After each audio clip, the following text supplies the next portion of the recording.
Even if America decides that I should no longer enter America, it's okay, I will enter Zimbabwe.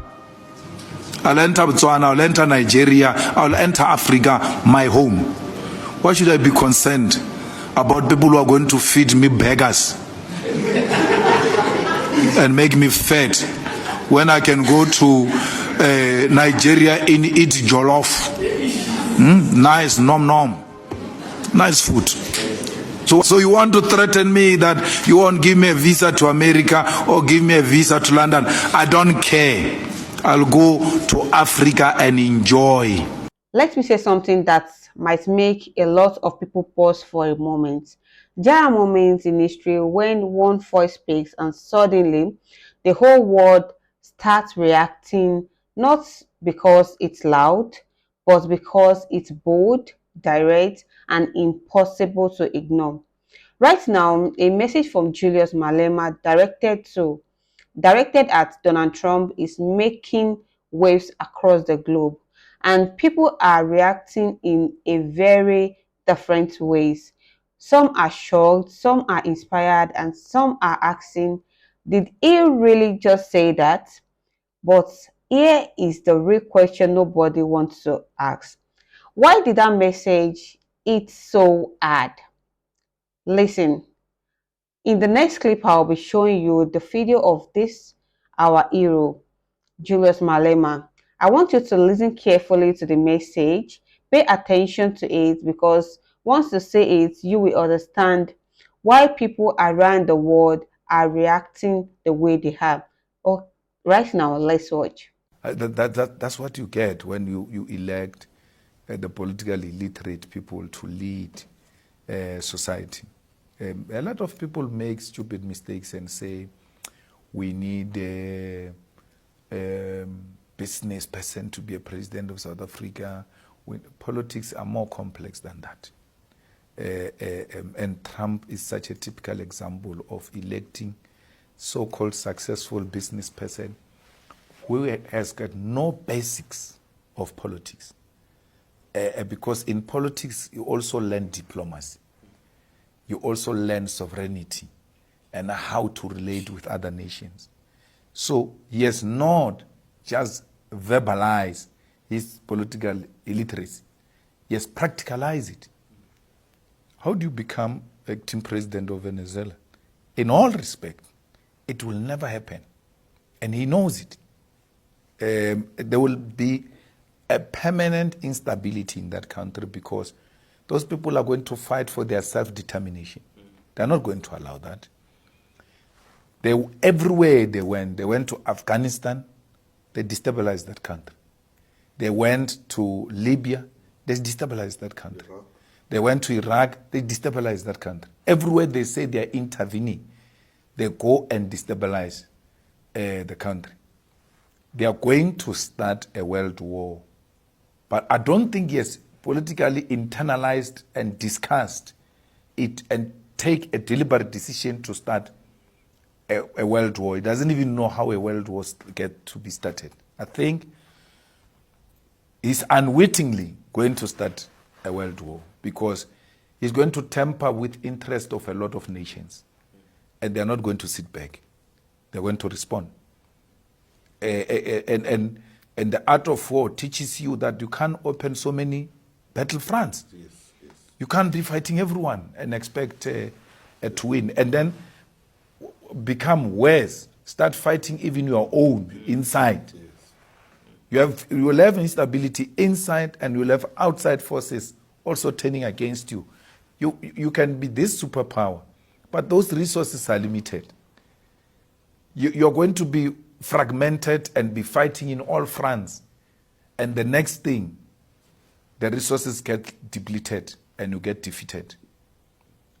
But that doesn't apply, doesn't think about it. Yes, but South Africa, Bafana must officially withdraw. SAFA must take a decision to withdraw from having anything to do with the World Cup that is taking place in America. When a country starts disrespecting international law, which declared that apartheid is a crime against humanity. And other people still wanted to trade with South Africa. A lot of countries refused to trade with South Africa because it was violating human rights, it was violating international law. So we must boycott the World Cup in America and boycott anything that has got to do with America, because we cannot sit back and allow a person to destabilize the world and it becomes business as usual. That is an act of cowardice. Well, we shouldn't allow that. He's not fighting to bring the Starlink because he wants to he wants to give us access to network and all of that. They're coming to police us. They're coming to create regime change. The white people realize they cannot take it through a ballot, and they are now engaged in illegal, unconstitutional method to destabilize this country so that eventually they can take it over. We've got a lot of strategic minerals that are needed by America and everybody else, including Elon Musk, who is involved in business. And therefore, the government that is serving today, it is not serving in their best interest. They will never cooperate with that government. If anything, they are going to try and collapse that government. We are not opposed to network connectivity. We are the ones who fought for data not to expire, time not to expire. The more we broaden our network, the better, especially for the rural community, which is still voting for the ANC, is not exposed to a lot of information as to how corrupt these people are. But we cannot have a network that is going to be policing us, operated by Mossad to monitor our activities and to instigate insurrection inside our country. We shouldn't allow that, and we must never be blackmailed not to follow our laws. Our laws are not racist or are not discriminatory. Are simply saying, let's pull those ones who are left behind to come and be at the same level with us. The BEE is not going to be a permanent feature. We're just using it as an intervening method to address the historical imbalances. Once that is achieved, we can have a conversation about, do we really need this law? Because now our people are at a point where they can equally compete with their counterparts without being disadvantaged by the fact that they are not exposed or they do not have the necessary resources to compete, as it were, at that level. So I think it's something that all of us, we must put our political differences aside and say, Musk, as long as he's not compliant to the laws of South Africa, he must never be allowed to enter here, and no special law must be made for Elon Musk. The EFF has noted the threat by the President of the United States of America, Donald Trump, who has issued a threat to cut foreign aid to South Africa and impose sanctions on South Africa for adopting legislation that permits the expropriation of land without compensation and implementing policies that addresses historical race-based inequalities in our country. The statement by Donald Trump is offensive and undermines our sovereignty, and is a reminder that our reliance on foreign aid and foreign direct investment surrenders us to the will of imperialists who use money to dictate the economic and policy direction of Africa. We want to make it categorically clear to the President of the USA that we are going to expropriate land without compensation and pursue legislative measures to do so, and no threat will stop us. His misinterpretation of the Expropriation Act, which is a mild and cosmetic intervention, is an assessment of a measure that is going to be pursued through the amendment of our Constitution as South Africans, and there is nothing he can do to undermine our independence. The EFF reiterates its contribution. Donald Trump made a similar contribution that were made by white people, all of them, in the hearings, in the public hearings. Donald Trump is not saying anything we have not heard from white people in all the hearings. I even commented and said, I'm still to meet a white person who support expropriation of land without compensation. So why are you shocked? I see leaders of the EFF and everybody responding to Donald Trump. I don't have time for nonsense. I expected this. And more backlash is going to come. If South Africans are not ready to expropriate the land because they are scared of sanctions, they are scared of backlash, then don't vote for the EFF. Because you vote for us, we are going to expropriate land. And Donald Trump will come for us. And Britain will come for us. And the EU will come for us. We want to make it very clear that we should not be confused with a generation of cowards who can be bullied by imperial forces and power-hungry individuals intoxicated by the wealth of apartheid. The United States of America has bullied nations before and imposed senseless and arbitrary sanctions and threatened wars. But we are a different generation. We are a generation of economic freedom fighters and will not be bullied, Mr. President. We agree with you, President, that we should not be bullied. We stand on the shoulders of the giants who confronted the establishment with their very lives, and we are willing to follow in their footsteps. We are not cowards, and they must not try us. Now that you have watched the video, the clips, let's talk about what just happened. That wasn't just a speech, that was a message filled with history, identity, and power. When Julius Malema speak, he often speak from a place rooted in Africa history and the struggle that shaped it.